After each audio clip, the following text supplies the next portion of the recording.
Ladies and gentlemen, this is it. The whole season has come down to this. Today, we're going to be predicting the 3 UEFA Cup finals. We've got the Europa League, we've got the Conference League, and we've got the Champions League. We are going to be declaring 3 new European winners this season, and I'm absolutely buzzing to watch all 3 finals. And in today's video, we're going to predict them all, from the Europa League to the Champions League and, of course, the Conference League. We're going to be predicting every moment that happens, from the winners to penalties to maybe Lukaku missing an open net, even though he's not playing for any of the teams, even though he's played for United, Chelsea, Inter.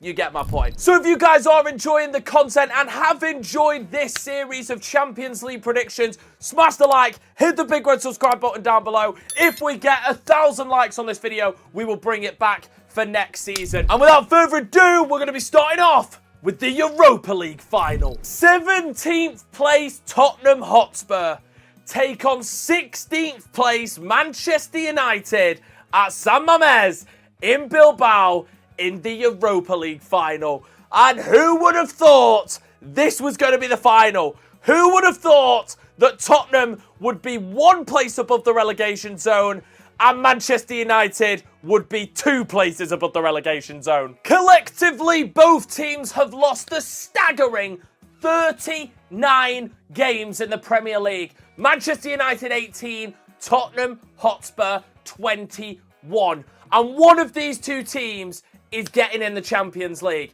And I just want to address something before we carry on. Whoever wins the Europa League deserves to go in the Champions League. I don't want to hear none of this nonsense that, oh, they've won the Europa League, they've done so bad domestically, they don't deserve to be in the Champions League. I don't care. They do. If you win the Europa League trophy and lift that cup, you deserve to be in the Champions League. It has always been the case for me growing up. If you win the Europa League, you're in the Champions League. It's an incentive to play better in that competition, and which Manchester United and Tottenham have just said we have done. They've been terrible in the league, both of them. Both of them have been absolutely garbage. And if we didn't have the most 3 garbage teams in Premier League history of Ipswich, Leicester and Southampton, they might have been in a relegation scrap, because neither of them have got 40 points going into the final day of the Premier League season on Sunday. So scrap whatever anyone says about that. The Europa League winner fully deserves to get in the Champions League. Rant over, let's get into the prediction. Now, both teams have met 3 times this season. Obviously, the twice in the league and, of course, in the League Cup. Now, the games in the league, the first one came at Old Trafford, and it was a 3-0 masterclass from Tottenham Hotspur. Goals from Brennan Johnson, Kulusevski. I just remember Mickey van der Ven just tearing up the Old Trafford pitch inside the 5th minute, and Tottenham Hotspur got a 3-0 victory at OT. Then they met in the League Cup, and this game was brilliant. Heung-min Son scored direct from a corner in this game. It was a carnage game, and it finished Tottenham Hotspur 4, Manchester United 3. So another victory for Tottenham Hotspur.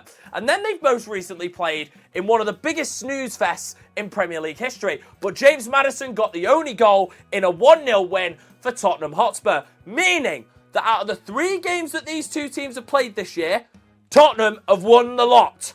And they're still 17th. I don't get it. And they beat City 4-0. I don't get it. So Tottenham have obviously got the number on Manchester United, but have not won a trophy for 6,126 days. The last time that they lifted a trophy was the League Cup at Wembley in 2008. Now, they have been to a UEFA final since then. They've been to a couple of League Cup finals, an FA Cup semi-final against Manchester United, I believe, or that might have been Chelsea, I don't know. I think Dele Alli equalised. I think it was United, and I think United beat them. But they've obviously been to the Champions League final in the UEFA European competitions most recently, and they obviously were beaten by an English side, Liverpool, Manchester United's arch rivals, by 2-0. Sissoko decided to point at somebody in the opening exchanges. The ball hit his arm as he was in an unnatural position because the Muppet decided to point at someone. Salah tucked away the penalty and Origi finished it off. It was not a good Liverpool performance, but they went in with the mentality of, it's Tottenham, we're going to win the game. And they did. And that's exactly what happened. Liverpool were poor. Tottenham had chances. I remember Son having a brilliant one-on-one. at 1-0 to Liverpool. If he scores that, I don't know. Now, because of the fact that Tottenham are trophyless, they have been renamed the Tottenham Hotspur Bottles. They do so well to get to a final, and then they mess it up. They always mess it up at the very, very last stages, just when victory and glory and a trophy is set to be upon them. They find a way to Spurs it up. And the phrase Spursy is very common in England and very common in North London, because that does apply to Arsenal as well. But Spursy aside, they've been very, very good this year in European Cup competitions. And obviously the Frankfurt performance is the one that sticks out for me. They don't get a great result at Tottenham Hotspur Stadium. I'm thinking they're out. Frankfurt will convincingly beat them at home, and that'll be it. Maybe not a convincing win, but definitely will win. And Tottenham went there and won by a goal to nil. A penalty from Solanke. They went to the Deutsche Bank Park and won. I did not expect... And then when I looked at that result, I was like... Because I was watching the crazy comeback, I do have to admit. I looked at that result and I was like, wow, Tottenham are the real deal, you know. Especially that Bodo Glimt have locked out of Lazio. They've got a very, very good chance here.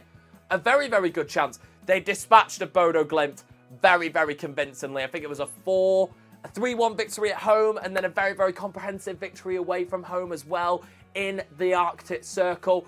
Everyone was going saying, oh, Bodo Glimt are going to come back. I never doubted Tottenham in that semi-final, second leg, for 1 minute. I knew that Tottenham, I know they conceded a late consolation goal at Tottenham Hotspur Stadium. Just brought the nerves a little bit back in going into the second leg, but there was no way that they were going to fumble it. Let's talk about Manchester United in Europe. They are the only club in Europe that are unbeaten right now. And like I said before, it epitomises the fact that why play good in the league when you're not going to get in the top 4 anyway, you're not going to get in the top 8. They can win this, they can get in the Champions League, and they can win a European trophy. Now, Manchester United last won the Europa League in 2017 under Jose Mourinho, a 2-0 victory at the Friends Arena in Sweden. Goals, I think, from Pogba, and I want to say Juan Mata got the other one off the top of my head, but I am a City fan, so recollecting Manchester United finals, I shouldn't be getting them right, but I think it's either... Oh, no, I think it's Mkhitaryan. And they won their first Europa League in 2017, and they could have won it again against Villarreal in Gdansk in Poland during the lockdown. A brilliant game, finished 1-1. Cavani equalised for Manchester United. And then it went all the way to penalties, all the way to the goalkeepers, in which Rooney stuck it into the back of the net.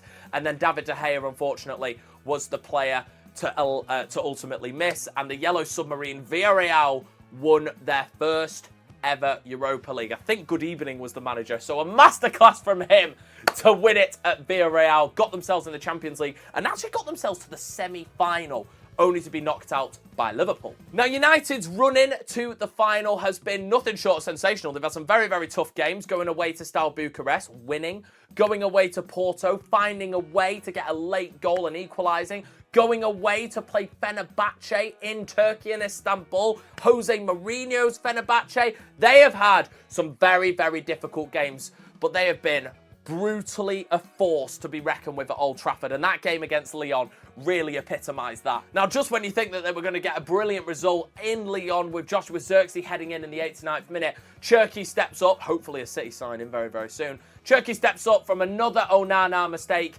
and makes it 2 each. So Lyon do get something at home, but United are still in the box seat going into Old Trafford. I can't remember all the goal scorers because it was just absolute chaos, but I remember Ugarte scoring to make it 1-0. Next minute, it goes to extra time, and then Lyon get pretty much an absolute masterclass. They score 2 goals in extra time, and you're thinking that's it. There is absolutely no way back for Manchester United. Oh, yes, there is. They need 3 goals in 6 minutes. They get a penalty, tucked away from their skipper. Kobbie Mainoo equalises in the last second, and you think that was the last second. Harry Maguire, play him up front. Play him up front. He scored the winning goal to send Old Trafford into absolute ecstasy and to get them into a semi-final against Athletic Bilbao. Now, I was in Spain at the time that they played Bilbao, so I decided to go to this game just to watch another European semi-final after attending the Barcelona Inter 3-3. Brilliant, and this one was brilliant as well. But from a Manchester United perspective, it wasn't a good watch for me as a City fan, but I did thoroughly enjoy the game of football. Athletic Bilbao were going for them. They had chances very, very early on. Inaki Williams should have put away a header, and then they got cooked. Manchester United, I I have never been so impressed with Manchester United this season than they were in that game in Bilbao. They stuffed them. They absolutely stuffed him. Casemiro got things going, and he was the man of the match. I know Bruno scored 2 goals, tucking away a penalty, and that third sensationally, but Casemiro had that midfield on lock, as he did in the second game. Yes, Bilbao scored a screamer to get themselves back in the game, but it was only respite. Mason Mount equalised, and then a series of goals, and Manchester United won that game by 4 goals to 1 and won 7. Who would have thought that? Who would have thought that? 7-1 on aggregate. 7-1 on aggregate against Bilbao to deny them a home final. GG. But with Spurs having the number over Manchester United, a lot of people are saying that Tottenham Hotspur are going to win this game. I'm just happy that it's going to be an absolute English takeover in Spain. Fair play to anybody going out. If you are going out, let me know in the comments. And comment down below how you're getting out there. I love to see people's travel plans, crazy routes, whether you're a red or a white. I want to know how you got out there, because some of the routes are crazy. I've seen Manchester to Palma de Mallorca. Palma de Mallorca, the boat over to Barcelona. Barcelona train to Madrid, and then Madrid to Bilbao, or a carpool from Barcelona, or the overnight bus from Barcelona. Some are going to Bordeaux, some are going to Porto.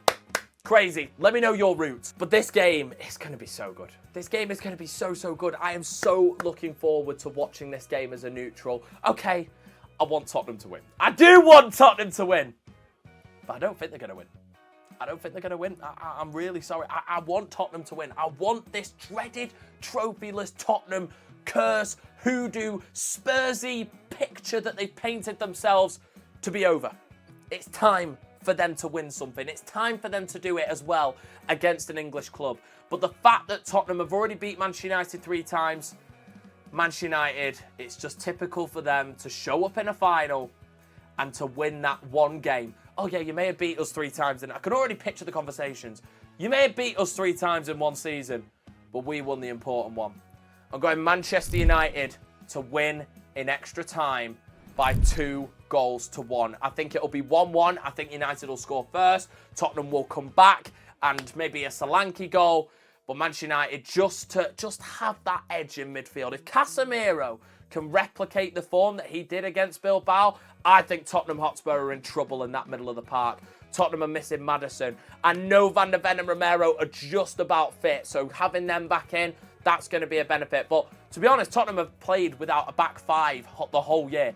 At one point, their whole defence was injured. You have Vicario, Porro, Romero, Van der Ven, and Udogie all out injured at the same time. And Manchester United's defence has obviously leaked a fair few goals, and I think Tottenham's is stronger on paper, but I just think that Manchester United's attack is a little bit better than Tottenham's, albeit that Højlund couldn't score in a brothel. He really couldn't. He is absolutely awful. Play Harry Maguire up front. I see what you can do in the offence. But for me, I'm going Manchester United to win this game. I just think when it comes to finals, Tottenham just don't win them. They just don't. And I'd love to be wrong, and I'd love Tottenham Hotspur to win this one. It's their time to do it. But Manchester United know how to win finals. They know how to now be coming in as the underdog. For example, last year's FA Cup final against City, they were expected to, even the United fans were going, I'll just be happy if we score. They won. And they deservedly won that game. I just think Man United in finals just have this aura about them, and Tottenham are yet to get that. And if Tottenham do get this and win this game and win this final and win their first trophy since 2008, it'll be the biggest mic drop for Ange Postecoglou in history. He's going to get sacked whether he wins this game or whether he loses this game. And if he talks the talk going, I'm going to win a trophy in my second season, mate, you just watch, and he wins it, he should walk out of Tottenham. He should just go, I did it. Second season trophy. Drop that mic, let it pound on the floor, and disappear from San Mamés, never to be seen again in Tottenham Hotspur Lily White. Gave him that trophy, and Levy can take a long, hard look at himself. So I'm going with the Manchester United win, albeit I don't want that to happen. I would like Tottenham to win. But who you guys got? Let me know in the comments, and let's get on to the Conference League final. Real Betis take on Chelsea in Wrocław in Poland, and Chelsea are looking to be the first club ever to win the Champions League, the Europa League, and the Conference League, to do the UEFA European Cup hat-trick. Surely they're going to do it, right? Surely they're going to do it. I mean, don't rule out Betis.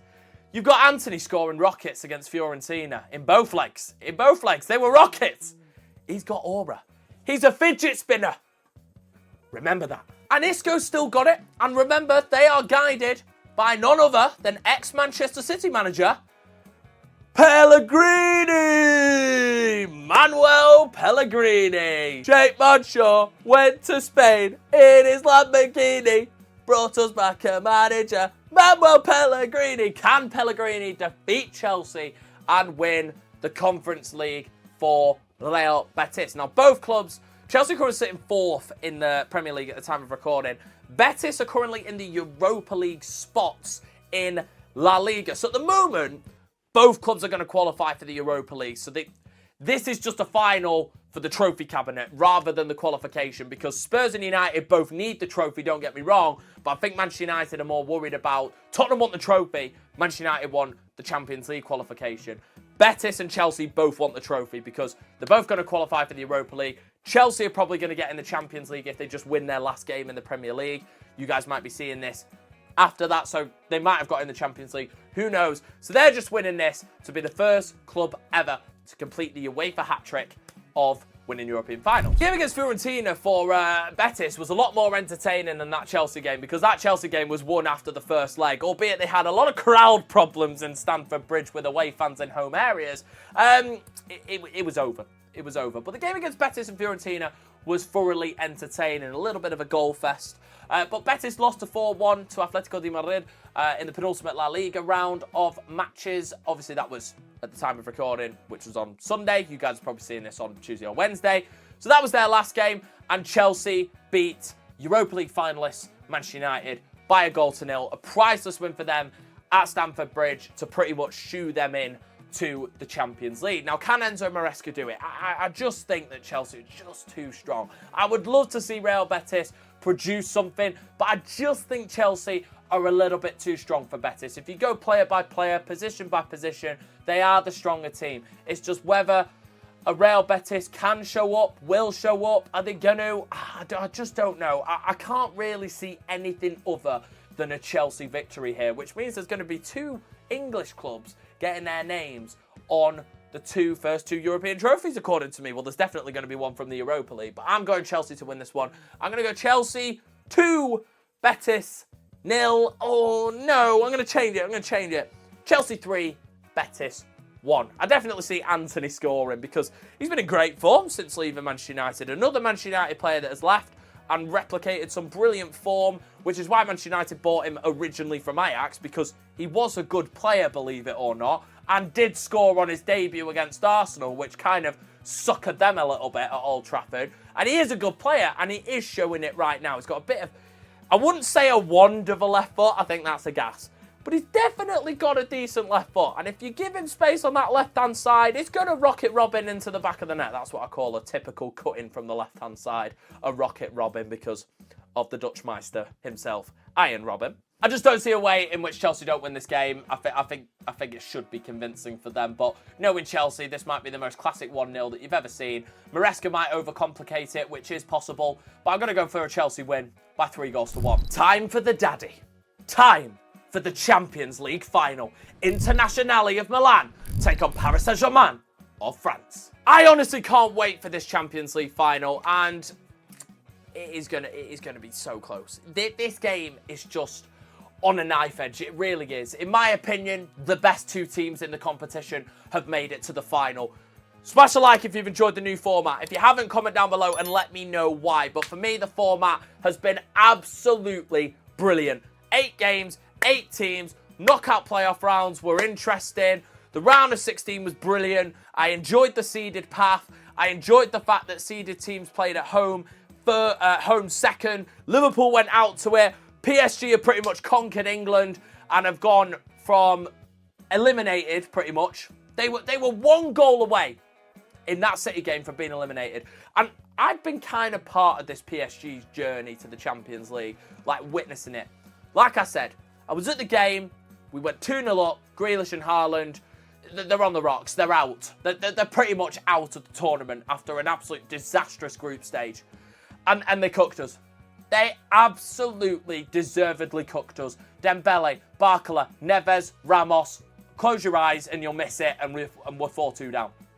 And ever since then, they have never looked back. And in my opinion, this is the best PSG team I've ever seen in my life. It is so good. You can have your Messis, your Neymars, your Mbappes, your Ibrahimovic's, your Cavani's. This is a team. And after all these years, PSG have cracked it. They have cracked it. They've got no marquee players. They've got great players, don't get me wrong. But they've got greatness all over the pitch. They've not got the best front three in football. The front three make them the best in football. You see my point? They haven't got the biggest names of Messi, Neymar and Mbappe. They've got Dembele, who I absolutely brandished as a flop after his dreadful performances at Barcelona. He's going to win the Ballon d'Or. He's been that good. And I had to apologise to Ousmane Dembele because I was never his biggest fan. I just did not rate him. I thought he was completely overrated. I thought he was completely overhyped. This kid's an absolute sensation. He's an absolute sensation. Kvaratskhelia. What an unbelievable... I knew he was good at Napoli. Don't get me wrong. I knew he was a good player. He's an absolute genius. He's a baller. Doué, a youngster who they got from Stade Reims who didn't make a flipping appearance up until January. What a player he's turned into. And then they've got depth on the bench as well. We've got Bradley Barcola in there. He can't even get a start at the moment. He's that good. I really like Barcola as well. The midfield is so good. Vitinha, great talent. João Neves, my personal favourite. Amazing talent. Actually, tell a lie, Fabian is. Oh my God. Fabian is so good. And that goal against Arsenal really summed it up. And the back four, they've got the best two fullbacks in the world with Nuno Mendes on the left and Hakimi on the right. You've got Captain Fantastic Marquinhos, who brings that experience. You've got a young Ecuadorian, Paco, who's been the best centre-back in Ligue 1 this season. And Donnarumma's in the form of his life. You just cannot get a better PSG side than this. They will never, ever, ever get a better chance of winning the Champions League than right now, and they know it. They've got to win this final. But so are their opponents, Inter. They've got to win it as well. 2 years ago, Manchester City, became champions of Europe for the first ever time in Istanbul. But unfortunately, we had to break somebody's hearts that day, and it was Inter Milan's. And hear me out here. 2 years ago, prior to that, in 2021, Chelsea broke ours. We broke Inter's. We came back 2 years later and we won the Champions League. Inter are coming back to the final 2 years later. What's going to happen? I don't know. The big question is, have they learnt their lesson? And I think they have. And I'll tell you what the lesson needs to be, is not wait till City score and Foden misses a one-on-one in which he should have scored to finally wake up and start playing. Because that's when Inter Milan finally went, we're going to lose this if we don't wake up. And they did. And they should have scored. Lukaku was playing for City that day. DeMarco hit the bar. Great save at the end from the corner. Okay, on another day we could have lost that by 3-1. But Inter only started playing in the last 15 minutes. Martinez literally had the only chance of the game up until that Foden goal was when Pep Guardiola collapsed to the floor, had a one-on-one. Great goalkeeping from Edison, I do have to say, but Martinez should be finishing that as a top-level striker that he's so proclaimed to be. Is he going to be fit in time? I don't know. Is he injured? Was he suspended? He didn't play in the game against Lazio. Now, this was tonight. I've just literally come off watching that game. And if they would have won that game, they would have won the league. Because all they would have had to done is get a win away at Como in their final game. Because Napoli dropped points to Parma. But now it's in Napoli's court. Both teams dropped points. Pedro with a late goal. Inter had the ball in the net. Arnautovic missed an open goal, then had the ball in the net, but he was offside. So I'm about to tell you, a little bit of Serie A drama today, which was lovely to see. Finally, a bit of meat, a bit of juice in the Serie A. But the reason why I think the Inter have learnt their lesson is because of the game against Barcelona, two of the best ties of Champions League semi-finals that we've ever seen. Now, I was at the first leg. They go 2-0 up. Scoring after 30 seconds was absolutely perfection. Then the other two goals were set from 2 set pieces, and they were about 2 minutes away from being eliminated after Rafinha's goal in the second leg. They went 2-0 up in that game as well. Goals from Cahanoglu, goals from Lautaro Martinez, and then Barca came back, and then Inter came back, and then Acerbi, the captain, Acerbi saved them with an absolute screamer, took it like a striker, and he's the most Italian centre-half that you can get for Acerbi, and he took that away with beauty. And then Fratesi won it. An absolute brilliant game of football. Inter Milan scored 7 goals over the 2 legs. That is just unseen. And they also conceded 7 goals, which is also unseen for how they pride themselves on having the best defence in the Champions League. But yeah, what a game. And Inter deservedly, I think they just about deserved it over the course of the 2 legs. A great performance away, and they got that result, albeit after extra time, at San Siro. So both teams have lost recent Champions League finals. Obviously, the Inter one that we've discussed against City in 23. PSG losing in 2020. Goal from Kingsley Coman, a 1-0 defeat against FC Bayern München in Lisbon during lockdown. Have they learnt from that? I think they have. It's a completely different team. It's a completely different coach. Obviously, Tuchel was the manager at the time. Now it's Enrique. PSG have already wrapped up the league. They've been resting players, and all eyes are on this game. Inter obviously have to take their Serie A title fight right until the very last day due to the drop points against Lazio. And I genuinely can't call this.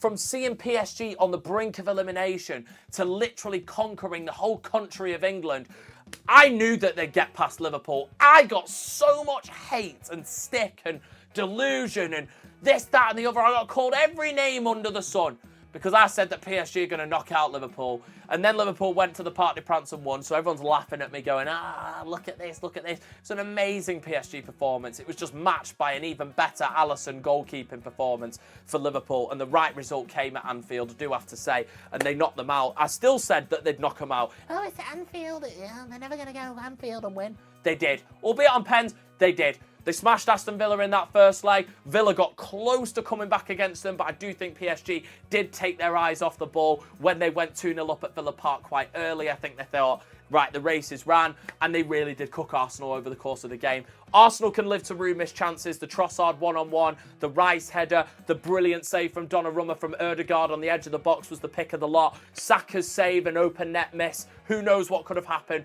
but ultimately PSG were deservedly going through in that game. Brilliant goal from Dembele in the opening game at the Emirates. That screamer from Fabian summed it up. Hakimi wrapped it up before Saka maybe got themselves back into it. And if he would have scored that open net, who knows what would have happened in the last 10 minutes. But I do fancy that PSG would have held on and deservedly have booked their place in the Champions League final. But the question is now, who do I think is going to win? Do I think Inter are back with vengeance 2 years later? Or do I think the best team in Europe this season are going to win it?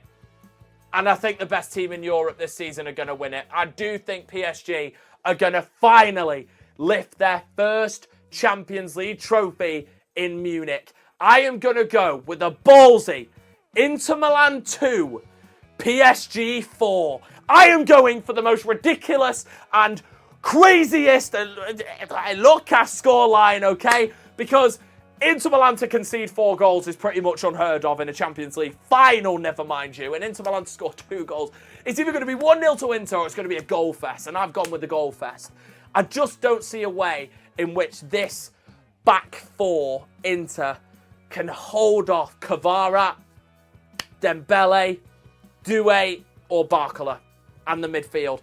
PSG play so good football that they're either going to batter Inter or they're not going to score. It's going to be a City Crystal Palace final. Crystal Palace are going to score on the break like Inter can perfectly incapable of doing. And then they're going to sit back, park the bus, go, come and break it down if you think you're hard enough. And then it's just not your day. But I just don't see that with PSG because of the way that they play football. It goes into sort of a 4-2-4. You've got Dembele and Kvara going at like left forward, right forward. And then you've got the Doué sits in at kind of like a calm. João Neves then comes up. And then you've got the 2 that are sit in. But they're still very attacking with Fabian and Vitinha. And then you've got the fullbacks on the way up. I just don't see a way in which Inter Milan can contain it. I just don't. But then again, they might contain it quite comfortably, do the Italian mastermind, and finally get their mitts on the Champions League 2 years after being defeated by City. That can happen. A goal on the counter-attack. I think Thuram will score in this game for Inter, I do have to say. I don't think Martinez will score. For me, I know we got the winner in the Copa America final, but every time I've always watched him, he's always ghosts or scored a tap-in. I know that's what you got to do, Johnny on the spot, Mark Lautaro on the spot. But for me, I think he's a bit overhyped. You might kill me in the comments for that, but I just think he's a bit overhyped. I do think the front three for PSG is better. Obviously, you know what Inter are going to do. They're going to sit in that 5-3-2 with the two full-backs. Can they utilise Denzel Dumfries? Can they utilise DeMarco? Can Bisek, Bastoni and Acerbi keep Kvara, Dembele and Doué? I think it'll be Kvara, Dembele and Doué. Doué on the right, Kvara on the left, and then Dembele up front.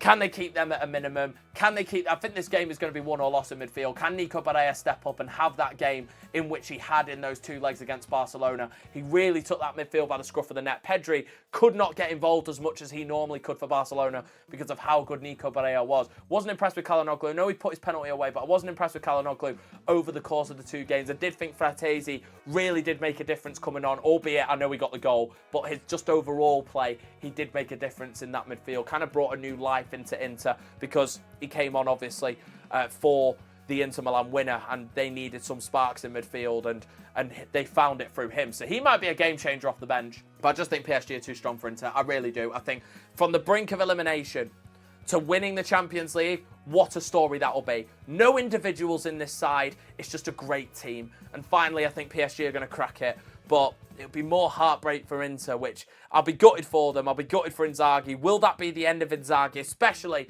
with those drop points against Lazio? I know they won their 20th Scudetto last year to get that 2 stars above their kit, but will it be the end of the line for Inzaghi if he loses 2 Champions League finals, if they capitulate in the league after literally being ahead by miles, having a terrible April, and then Napoli go on and win the league? I don't know, but I'm going PSG to win the Champions League. So there is my predictions for the 3 UEFA finals. But who do you guys think will step up and be crowned champions in the Europa League, Conference League and Champions League? Let me know down below. And if you guys have enjoyed the video and have enjoyed the Champions League, Europa League and Conference League this season, make sure to smash the like, hit the big red subscribe button, as there's lots more content on the way. Now we're looking ahead to the Club World Cup. But yes, I can't wait for these finals. They're going to be amazing. Peace out.